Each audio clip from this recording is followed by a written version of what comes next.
I'm Jono. NixOS versus Arch. Let's see what breaks first.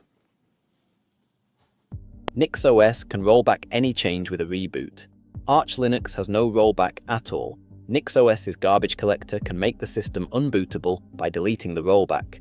Arch's bootloader can be wiped by a Windows update. Both require a separate boot drive and manual recovery when things go wrong. The safety mechanisms are different. The failure modes end in the same place. NixOS started as a PhD thesis about how software deployment should work. Arch Linux started because a developer wanted a distribution that stayed out of his way. One requires you to think about your system in a completely different way. The other requires you to do everything yourself using conventional Linux knowledge. The community verdict is clear. Choose Arch if you want the least conceptually strange path to a capable setup. Choose NixOS if you want your machine to be declarative and reproducible. NixOS solves a problem that Arch does not attempt to address. When you describe your entire system in a configuration file and rebuild from that description, the result is identical every time on any hardware. Move that file to a colleague's machine. Rebuild. Same system. Version control the file. Your operating system has a complete history. Arch has no equivalent. If your Arch installation breaks, you fix it manually or reinstall. If your NixOS installation breaks, and you have kept previous generations, you reboot and select one that works. The development environments are where NixOS most clearly outperforms Arch for professional use. A project file defines the exact tools and dependencies a project needs. Enter the directory and the environment appears.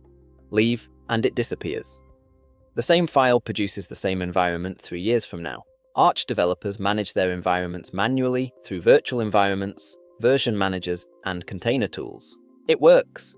It is not reproducible in the way NixOS guarantees, but NixOS demands something Arch does not. A completely different mental model. The Nix language is not shell scripting. Declarative configuration is not editing files in a text editor. The learning curve is not a steeper version of learning Linux. It is learning a different way to think about what an operating system does. Arch is hard at first because you build everything yourself. Once you understand Linux fundamentals, the difficulty drops.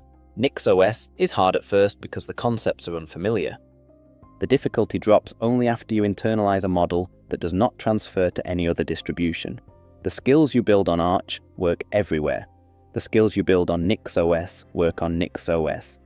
And the primary workflow you learn on NixOS, Flakes, is officially marked experimental. The feature that most tutorials assume and most users depend on could change behavior with an update. Arch has no equivalent uncertainty. The package manager works the way it has always worked. The commands you learn today will work the same way in 5 years. Arch Linux solves a problem that NixOS makes worse. Disk space. An Arch installation uses disk the way every other Linux distribution does. Packages are installed, updated, and the old versions are replaced. A year of updates on Arch adds negligible overhead. A year of updates on NixOS can accumulate 50 to 100 gigabytes in the store because every version of every package is kept until you manually remove it. On a standard laptop with a 250 gigabyte drive, that difference is the difference between a system that runs without thinking about storage and one that requires regular maintenance to avoid filling the drive. The Arch Wiki is the documentation advantage that NixOS cannot match. NixOS documentation covers the expected path well and leaves you searching through community forums when something goes wrong in unexpected ways. The Arch Wiki covers edge cases, hardware specifics, and debugging procedures in detail that users of every distribution rely on. It is not written to be friendly, it is written to be accurate. For someone troubleshooting a broken system at midnight, accuracy matters more than friendliness. The community repository gives Arch a package breadth advantage that NixOS's package collection matches in volume, but not in accessibility. Installing an Arch community package is a build recipe that compiles and installs. Understanding what happened is conventional. Installing a NixOS package involves the Nix language, the store, and the derivation model. The result is the same software running on your machine.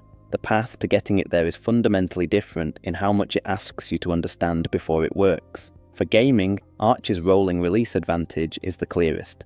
Current kernel means current graphics driver support. Current compatibility layer means the latest Windows game support. NixOS can do the same, but requires more configuration to achieve what Arch delivers through its default rolling model. The direct comparison reveals two distributions that are both hard, but hard in completely different ways. Arch is hard because you do everything yourself. The mental model is conventional Linux with no hand-holding. Once you understand how Linux works, Arch gets easier because the knowledge applies everywhere. NixOS is hard because the mental model is unfamiliar. The Nix language, the declarative approach, the store, the generations. Once you understand the Nix model, NixOS gets easier, but that understanding does not help you on any other system. Both are rolling release in practice. Arch tracks upstream packages directly with no version numbers. NixOS offers both a stable channel and an unstable channel that functions as a rolling release. Both deliver current software. The difference is that Arch's rolling updates can break things with no built-in recovery, while NixOS's rolling updates create new generations you can roll back to unless you have run the garbage collector.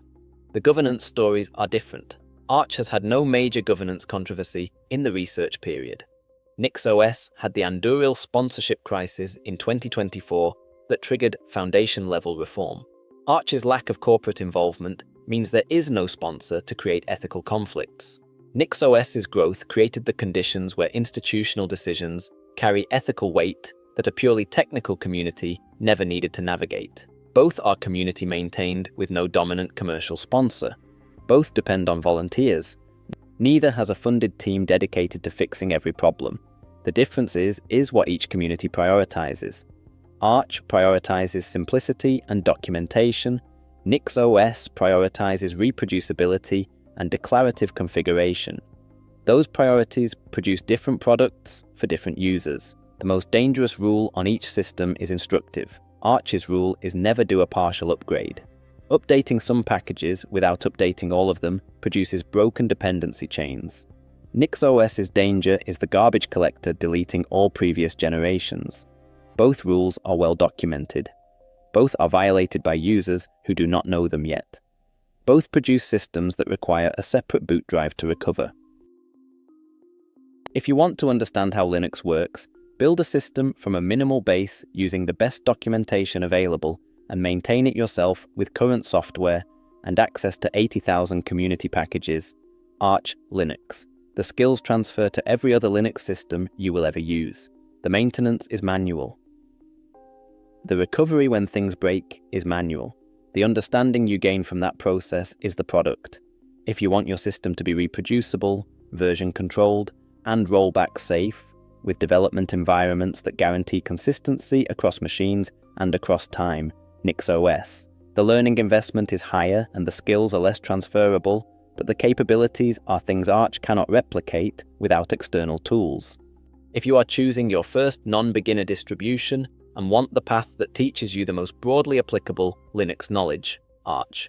If you manage multiple machines professionally and need declarative infrastructure, NixOS. If you want a gaming desktop with current drivers and minimal overhead, Arch. If you want per-project development environments that are identical on every machine, NixOS. Both distributions were created by people who believed the idea was more important than making it easy. Judd Vinay wanted a system that stayed out of the way. Elko Dolstra wanted a system that could be described and rebuilt exactly. Neither compromised on the principle, neither made it simple to adopt. Both changed how the people who use them think about what an operating system should do.